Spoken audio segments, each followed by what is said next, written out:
Want to explore making calls with Twilio without immediately reaching for your wallet?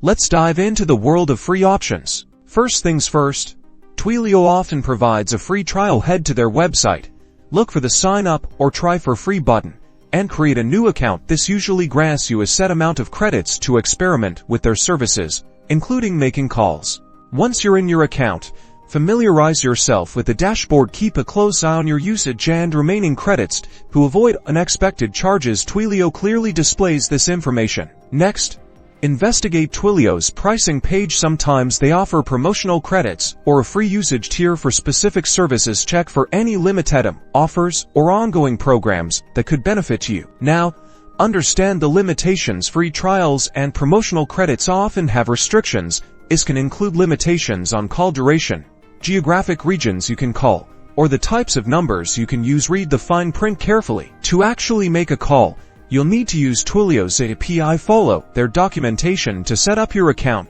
and integrate the necessary code into your application. Their documentation has very explicit instructions. And that's it.